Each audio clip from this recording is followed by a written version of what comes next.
نحمده ونصلي على رسوله الكريم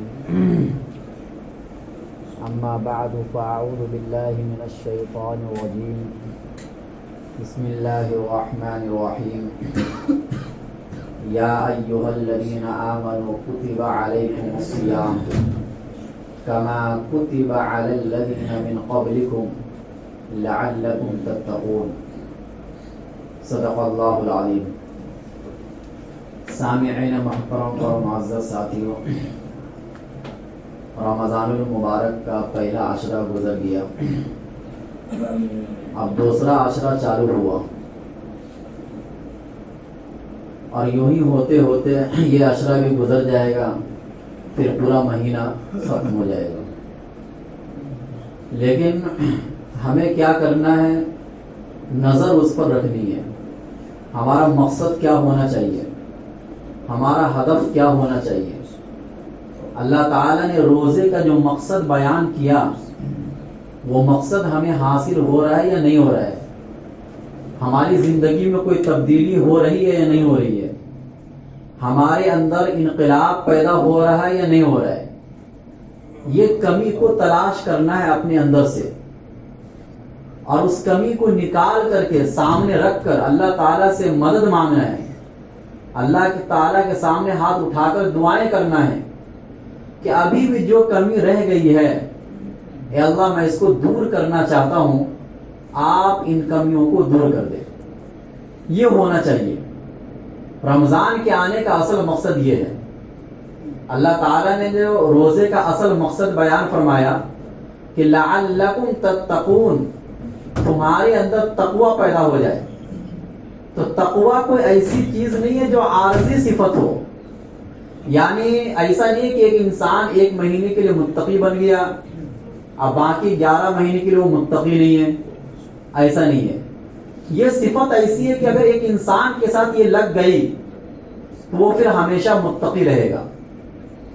اور تقوی کی صفت پیدا کرنے ہی کے لیے رمضان آتا ہے. پتہ چلا اس کا اثر رمضان کے بعد ظاہر ہوگا، رمضان کے اندر ظاہر نہیں ہوگا، کیونکہ رمضان تو آیا ہے تقوی والی صفت کو پیدا کرنے کے لیے، اللہ سے ڈر اور خوف والی زندگی اپنے اندر لانے کے لیے. اور اس کا اثر کب ظاہر ہوگا؟ رمضان کے ختم ہونے کے بعد، نہ کہ رمضان کے اندر. تو اسی لیے اللہ تعالی نے جو یہ فرمایا کہ تقوی والی صفت تمہارے اندر آ جانی چاہیے، یعنی ہمیشہ تقوی تمہارے ساتھ چمٹ جانا چاہیے. تقوی تم سے الگ نہیں ہونی چاہیے. اس چیز کے لیے رمضان کا مہینہ لایا جاتا ہے. اور یہ ایک ایسی عبادت ہے روزہ، اللہ نے سال میں ایک مرتبہ ایک مہینے کے لیے ایسی عبادت مقرر فرمائی کہ جس میں بندہ لگاتار عبادت میں ہوتا ہے. یعنی آپ نماز پڑھیں گے تو جب تک آپ نماز پڑھیں گے تب تک آپ عبادت میں ہیں. آپ حج کریں گے تو جب تک آپ احرام میں ہیں تب تک آپ عبادت میں ہیں. لیکن روزہ ایک ایسی عبادت ہے کہ صبح صادق سے لے کر غروب آفتاب تک آپ مستقل عبادت میں ہیں.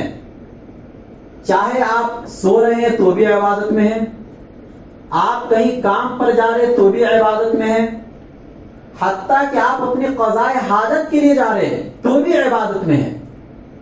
یعنی روزہ کے برابر کوئی عبادت نہیں ہے. اس میں آپ کنٹینیو عبادت میں لگے ہوئے ہیں، اللہ کی رضا میں آپ لگے ہوئے ہیں. تو سال میں ایک مرتبہ اللہ نے ایسی عبادت ہمارے لیے مقرر فرمائی کہ آپ کے نہ چاہتے ہوئے بھی آپ عبادت میں ہیں. اور اگرچہ اس میں نماز بھی پڑھنا ہے، دوسری عبادات پر بھی دھیان دینا ہے. ایسا نہیں کہ آدمی ایک عبادت میں لگا ہوا ہے تو دوسری عبادت نہیں کر سکتا ہے، کیونکہ روزہ ایک ایسی عبادت ہے کہ اس کے ہوتے ہوئے اس کے ساتھ ساتھ دوسری عبادتیں انجام دی جا سکتی ہے. بنسبت اور عبادت کے کہ آپ نماز پڑھ رہے ہیں تو اس کے ساتھ کوئی دوسری عبادت آپ نہیں کر سکتے، آپ صرف نماز ہی پڑھیں گے. آپ حج کر رہے ہیں تو صرف آپ حج ہی کریں گے. تو اسی لیے روزہ کا ایک فائدہ تو یہ ہے کہ آپ نے اگر روزہ رکھ لیے تو کنٹینیو مستقل پورے دن آپ عبادت میں ہیں، چاہے دنیا کی کسی بھی کام میں آپ مشغول ہو پھر بھی آپ عبادت میں ہیں. اور اس لیے اس کا فائدہ بھی بہت ہے، اس کا ثواب بھی بہت زیادہ ہے۔ اس کے بعد اللہ کے نبی صلی اللہ علیہ وسلم نے یہ فرمایا ایک حدیث کے اندر روزہ کے بارے میں کہ روزہ یہ اسلام کی بنیاد ہے، یعنی جس طریقے سے نماز، حج اور زکوٰۃ یہ اسلام کی بنیاد ہے، اسی طریقے سے روزہ بھی اسلام کی بنیاد ہے۔ یعنی یہ ایسی عبادت نہیں ہے جس میں آپ کا اختیار ہو، چاہے تو آپ رکھے چاہے تو آپ نہ رکھے، آپ کا اختیار اس میں بالکل بھی نہیں ہے، یہ فرض ہے، اور ایسا فرض ہے جو شعائر اسلام میں سے ہے، یہ اسلام کی پہچان ہے، یہ اسلام کی کھوٹی ہے، یہ اسلام کا کھمبا ہے۔ اگر اس عبادت کو آپ نے ضائع کیا، روزہ والی عبادت کو اگر آپ نے ضائع کیا، تو یہ سمجھ لیجئے کہ آپ نے دین کی بنیاد کو ڈھا دیا۔ جیسے نماز کو چھوڑنا، زکوٰۃ کو ترک کرنا، حج جیسی عبادت کو فوت کرنا، وہ جس طریقے سے اسلام کو ڈھا دینے کے مترادف ہے، اسی طریقے سے اگر ایک انسان رمضان کا مہینہ آتے ہوئے بھی روزہ نہیں رکھ رہا ہے تو یہ سمجھیے کہ اس نے اپنے اسلام کی بنیاد کو کھو دیا، ختم کر دیا، دوبارہ سے اس کو قائم کرنے کی ضرورت ہے۔ ایک حدیث میں اللہ کے نبی صلی اللہ علیہ وسلم نے یہ فرمایا کہ الصیام جنہ، کہ روزہ یہ ڈھال ہے، الصیام جنہ فلا یرفس ولا یجہل، لہذا روزے کی حالت میں کوئی جہالت کی بات نہ کرے اور کوئی فحش باتیں نہ کرے۔ وَإِنِ امْرُؤٌ قَاتَلَهُ أَوْ شَاتَمَهُ فَلْيَقُلْ إِنِّي صَائِمٌ مَرَّتَيْنِ، اور اگر کوئی اس سے گالی گلوچ کرے یا اس سے آ کر لڑے تو وہ کہہ دے میں روزے سے ہوں 2 مرتبہ۔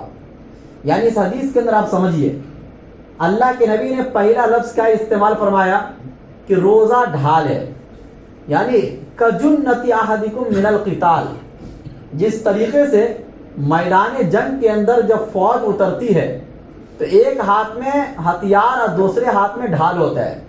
اگر سامنے سے کوئی پتھر آئے، سامنے سے کوئی گولی آئے، سامنے سے کوئی تیر آئے تو اس کے بچاؤ کے لیے انسان ایک ڈھال رکھتا ہے، اس کو ڈھال کہا جاتا ہے۔ یہ روزہ ڈھال کس چیز کے لیے، کس سے ہمیں بچائے گا؟ جہنم سے بچائے گا۔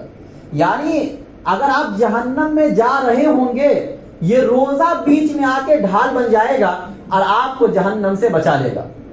لیکن یہ روزہ ڈھال اس وقت بنے گا جب اس میں 2 شرطیں پائی جائیں۔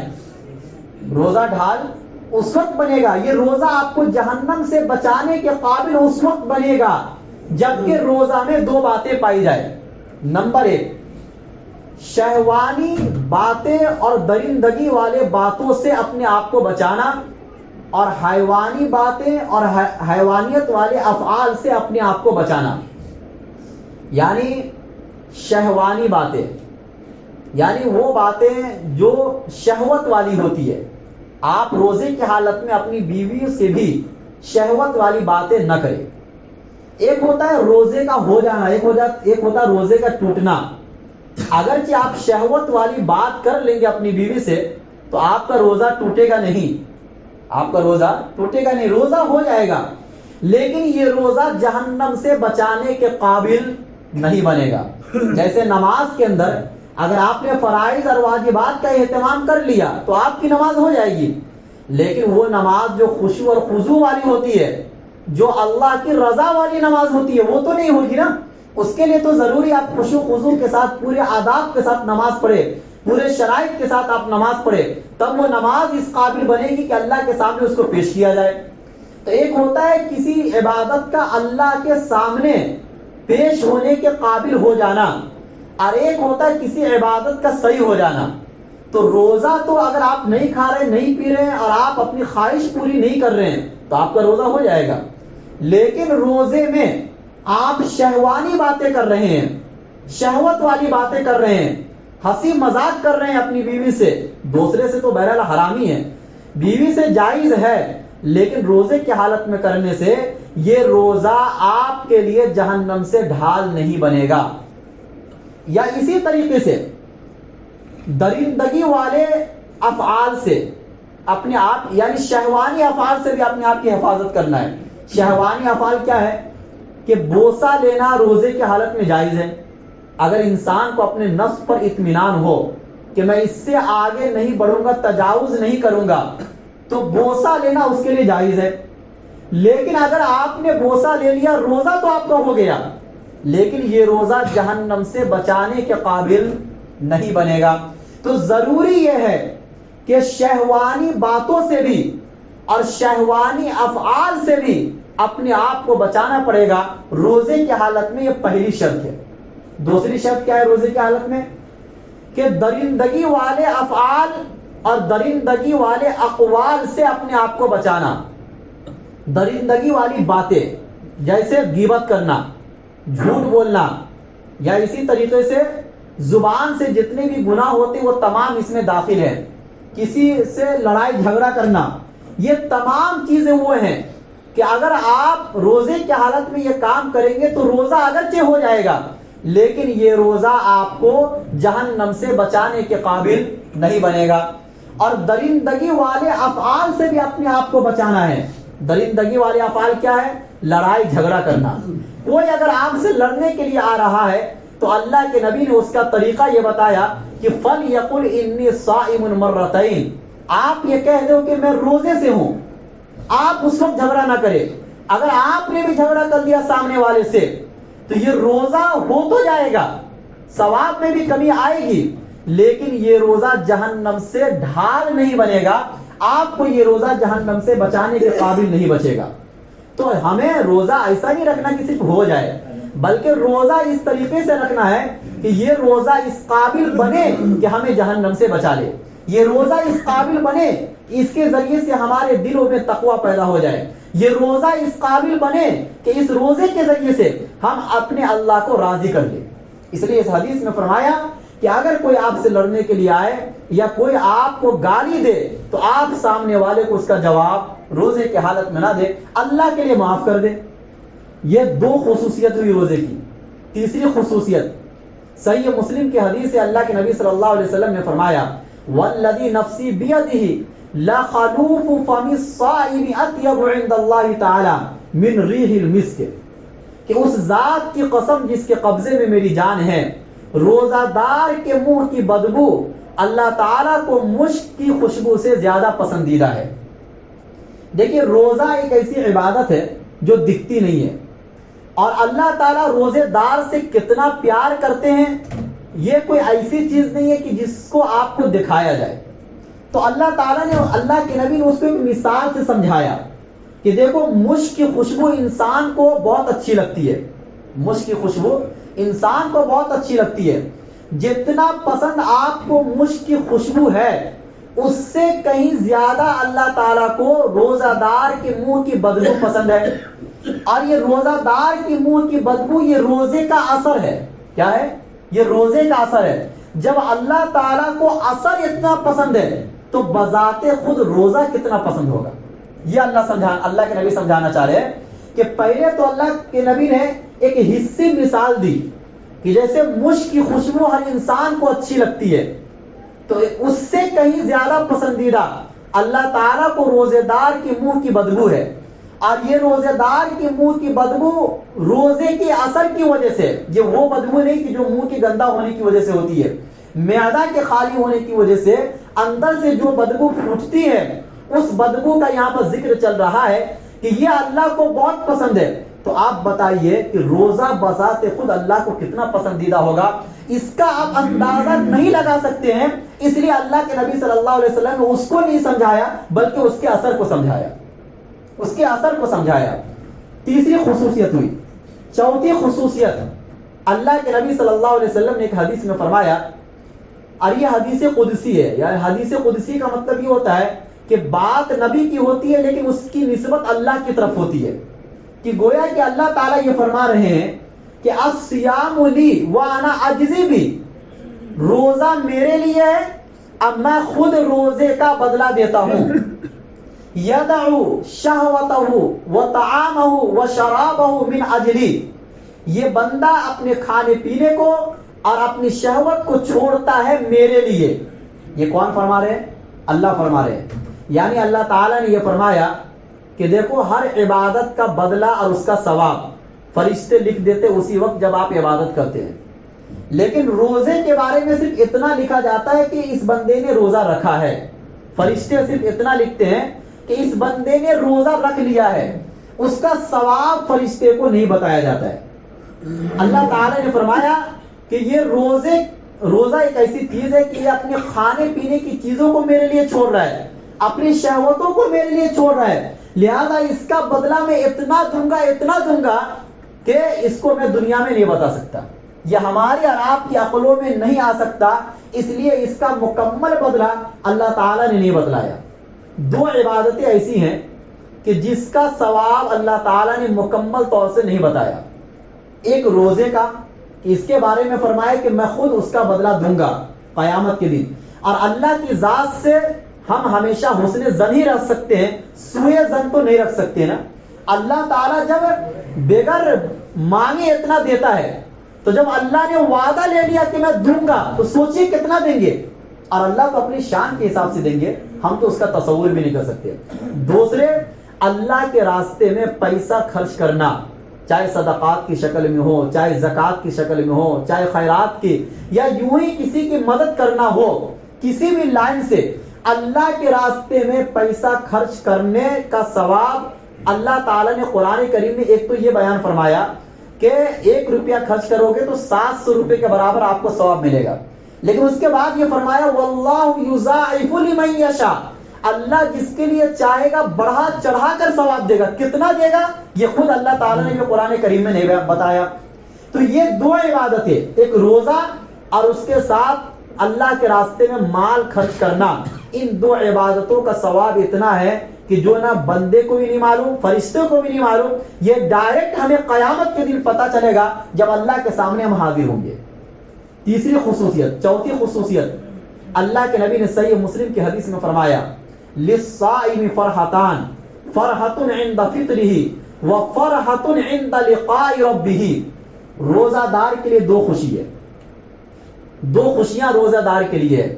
ایک افطار کے وقت خوشی ہوتی ہے, اور ایک یہ روزے دار جب اپنے رب سے ملاقات کریں گے, ایک اس وقت کی خوشی ہے.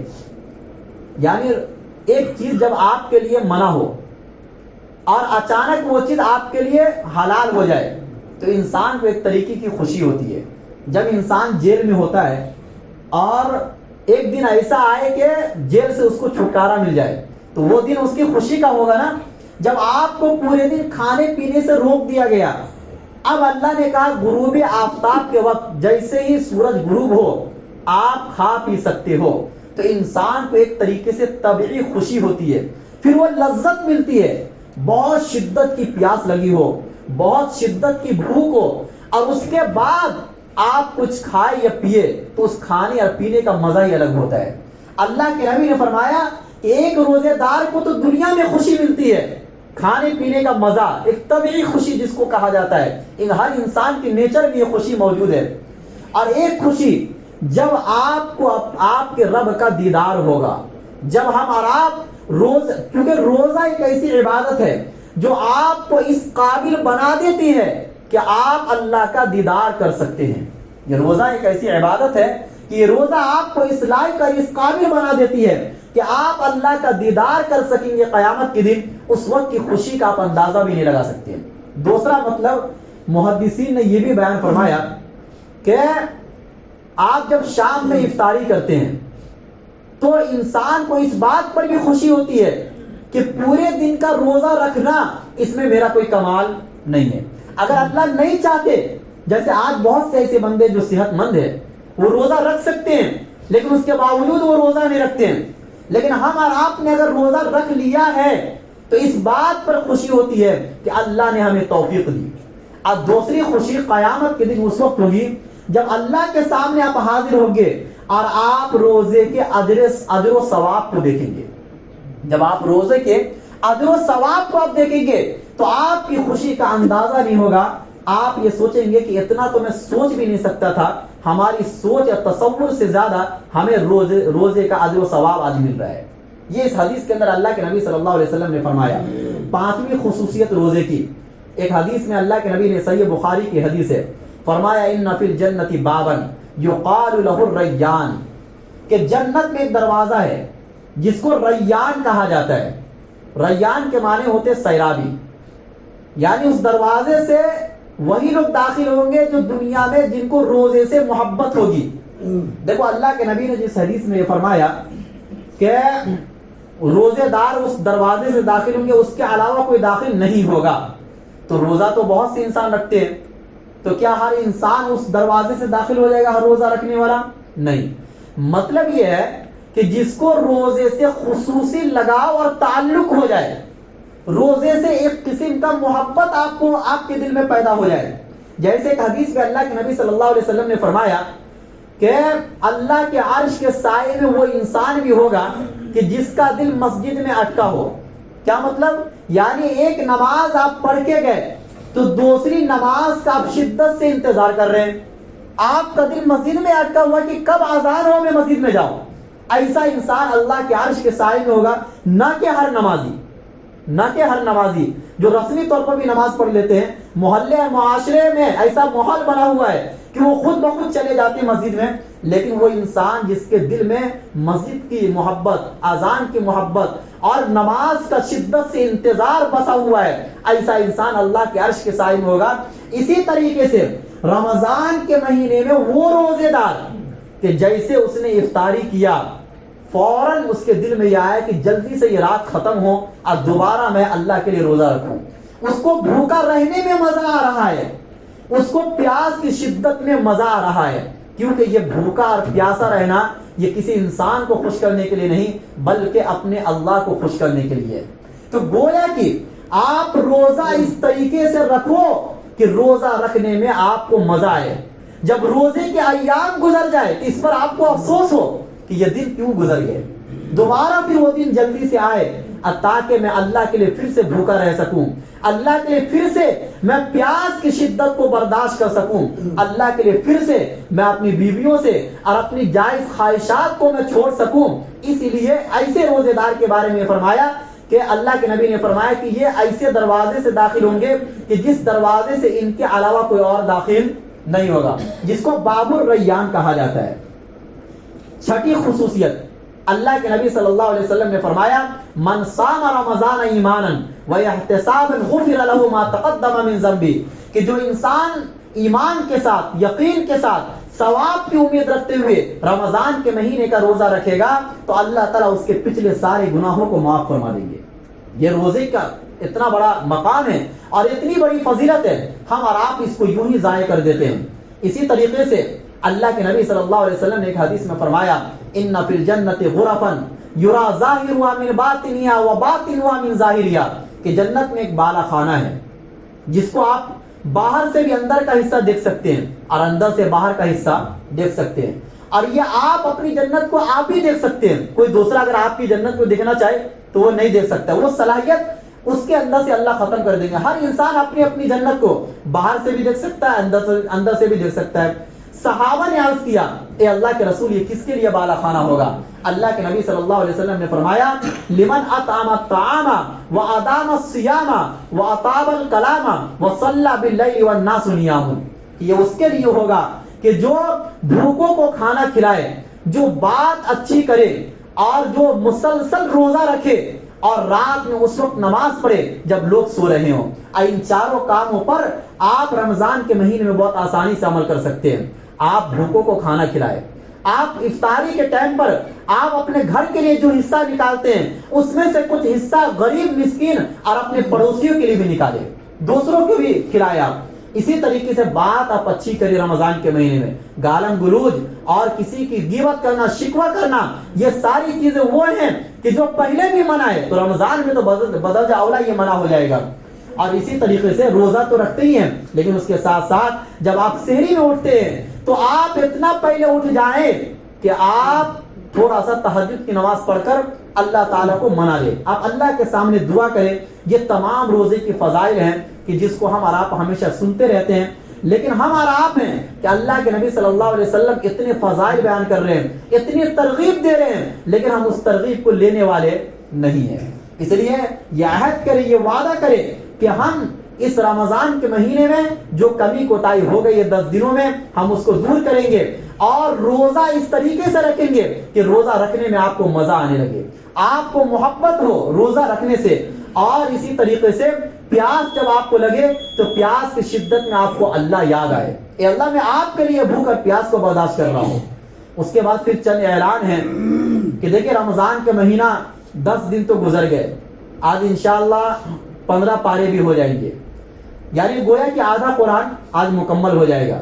ہم اور آپ جانتے ہیں کہ آپ کو رمضان کے مہینے میں ہی صرف ٹارچر کیا جاتا ہے, آپ کے سامنے یہ مطالبہ رکھا جاتا ہے کہ امام اور مؤذن کا بھی کچھ خیال آپ کیجئے. حالات ہیں خراب ہے, سب کے لیے حالات خراب ہے نا, لیکن ہر انسان کے ہر ضروریات پوری ہو رہی ہے. ایسا نہیں کہ کسی انسان کی کوئی ضرورت رہ گئی ہو, انسان اپنے اپنے حساب سے اپنے وقت کے حساب سے ساری ضروریات کو پوری کر لیتا ہے. رمضان کے مہینے میں سال میں ایک مرتبہ صرف آپ کے سامنے مطالبہ رکھا جاتا ہے کہ آپ امام اور مؤذن کا پورے طور سے خیال رکھیں. تو آج سے انشاءاللہ یہ جمع ہونا شروع ہو گیا ہے, اور آپ عثمان جناب جی ہیں یا انیس جناب جی ہے, کسی بھی جناب جی کو آپ دے کر آپ اپنا نام لکھوا سکتے ہیں. اور اگر آپ کے ہاتھ میں ابھی پیسہ نہیں ہے, آگے آنے والا ہے, تو آپ نام لکھوا سکتے ہیں اور آگے چل کے آپ دے سکتے ہیں تاکہ ارادہ کرنے والوں میں آپ کا نام آ جائے. یا اسی طریقے سے رمضان کے مہینے میں زکوٰۃ نکالتے ہیں, صدقات وغیرہ جو بھی ہے, تو آپ تھوڑا جلدی نکالیں گے تو یہ زیادہ اچھا رہے گا. اس کی وجہ یہ ہے کہ دیکھیے صدقہ فطر اگرچہ عید سے ایک دن پہلے نکالتے ہیں, لیکن اس کی بھی اصل وجہ جو اللہ کے نبی نے بیان فرمائی وہ کیا ہے, وہ یہ ہے کہ تاکہ غریبوں کی ہمدردی ہو. اور کوئی بھی انسان عید سے ایک دن پہلے کپڑا نہیں خریدتا ہے, وہ کپڑا خریدنے کی تیاری یا عید کی تیاری 1 مہینہ پہلے 10 دن پہلے سے شروع کر دیتا ہے. تو آپ غریبوں کی مدد کیجئے اس مہینے میں. اس مہینے میں صدقات کی فضیلت بھی زیادہ ہے. اللہ کے نبی سے سوال ہوا فَأَيُّ الصَّدَقَةِ أَفْضَلُ, کون سا صدقہ افضل ہے؟ اللہ کے نبی نے فرمایا صدقۃ فی رمضان, رمضان میں صدقہ کرنا یہ افضل ہے. خود اللہ کے نبی صلی اللہ علیہ وسلم جب رمضان کا مہینہ آتا تھا تو سخاوت کا دروازہ کھول دیا کرتے تھے. اللہ کے نبی تو ویسے بھی بہت سخی تھے, لیکن رمضان کے مہینے میں اس سے دگنا خرچ کرتے تھے جتنا اور مہینے میں اللہ کے نبی صلی اللہ علیہ وسلم خرچ کرتے تھے. اور یہ یقین رکھے کہ یہ خرچ کرنا ایک تو اللہ تعالیٰ کے پاس جمع ہو ہی رہا ہے, اس کا اجر آپ کو ملے گا. میں نے بتایا کہ جس طریقے سے روزے کا اجر و ثواب بہت زیادہ ہے, ایسے زکوٰۃ صدقات کا بھی اجر و ثواب بہت زیادہ ہے. اور دوسرے نقد فائدہ دنیا کے اندر یہ ہوتا ہے کہ آپ کا مال بڑھتا ہے. بڑھنے کا مطلب آپ کے گھروں سے بیماری, مصائب, مصیبتیں, ٹینشن, یہ تمام چیزیں زکوٰۃ اور صدقات سے دور ہو جاتی ہے. ایک حدیث میں اللہ کے نبی صلی اللہ علیہ وسلم نے فرمایا کہ صدقہ رب کے غضب کو دور کرتا ہے. ہم اور آپ سوچیں جس طریقے سے غزہ کے حالات ہیں, ہم اور آپ افسوس کا اظہار کرتے ہیں اور اسی طریقے سے ویڈیو بھی شیئر کرتے ہیں. بہت اچھی چیز ہے کہ مسلمان بھائی پریشان ہیں, اس کے لیے آپ بھی پریشان ہو, کیونکہ ہر مسلمان ایک دوسرے کے لیے ایک عمارت کی طرح ہے, ایک دیوار کی طرح ہے. لیکن ہمارے آزو بازو میں بھی کچھ لوگ ایسے ہیں کہ جن کے حالات فلسطین جیسے ہیں, جن کے حالات غزہ جیسے ہیں, یعنی ان کے گھروں میں کھانے پینے کو نہیں ہے, ان کے یہاں بھی اسی طریقے کا ٹینشن ہے. آپ اللہ تعالیٰ کو یہ بتلائیے کہ اللہ ہم وہاں تک تو نہیں پہنچ سکتے ہیں, ہم وہاں والوں کی مدد نہیں کر سکتے, دعا کر سکتے ہیں, لیکن ہمارے آزو بازو میں ہمارے ملک میں کچھ ایسے لوگ ہیں جن کے حالات بہت خراب ہیں. اے اللہ ہم نے ان کی مدد کی ہے. مدد کرنا تو آپ کے ہاتھ میں ہے نا. اللہ تعالیٰ ہو سکتا ہے آپ کے اس مدد کے ذریعے سے اللہ ان کی مدد کرے. جذبہ ہونا چاہیے انسان کا. ہم اور آپ جب کسی کو دیکھتے کوئی مصیبت میں ہے تو ہمیں ایسا لگتا ہے کہ وہ انسان آزمائش میں ہے, لیکن کوئی انسان اگر مصیبت میں ہے تو اس کی آزمائش کے ساتھ ساتھ آپ کی بھی آزمائش ہے. اللہ یہی تو دیکھنا چاہتا ہے کہ ایک غریب آپ کے پاس آیا, اس کے لیے تو آزمائش ہے, اس کے لیے تو مصیبت ہے, لیکن آپ کے لیے بھی آزمائش ہے کہ آپ اس کے لیے اپنے دل کا دروازہ کھولتے ہیں یا نہیں کھولتے ہیں. تو بہرحال یہ ایسی چیز ہے کہ جس سے مطلب سمجھانے کی بھی ضرورت نہیں ہے, اور مانگنا بہرحال یہ اچھی چیز نہیں ہے. ہم اور آپ کے سامنے جو مطالبہ کرتے ہیں, ہونا یہ چاہیے کہ بغیر مطالبے کہ آپ اپنے دل کا دروازہ کھولتے ہیں, آپ بغیر اعلان کے آپ ہمارے پاس آتے کہ بھائی یہ آپ کی ضروریات کے لیے. لیکن بہرحال یاد دہانی کے لیے ایک مرتبہ اعلان کیا جاتا ہے, اور یہ اعلان اس لیے کیا جاتا ہے کہ تاکہ بہت سے لوگوں کو چونکہ معلومات نہیں ہوتی ہے, یا بہت سے لوگ یہ سوچ کر نہیں دے رہے ہوتے ہیں کہ ہو سکتا ہے ابھی ٹائم نہیں آیا, ابھی وقت نہیں آیا, تو اس کے لیے اعلان کر دیا جاتا ہے کہ وہ وقت آ گیا ہے, ہم اور آپ جو ہے اس کے اندر بڑھ چڑھ کر حصہ لیں. اللہ تعالی ہمارے اور آپ کے کاروبار میں جان مال عزت آبرو میں ترقی نصیب فرمائے. واخر دعوانا الحمدللہ.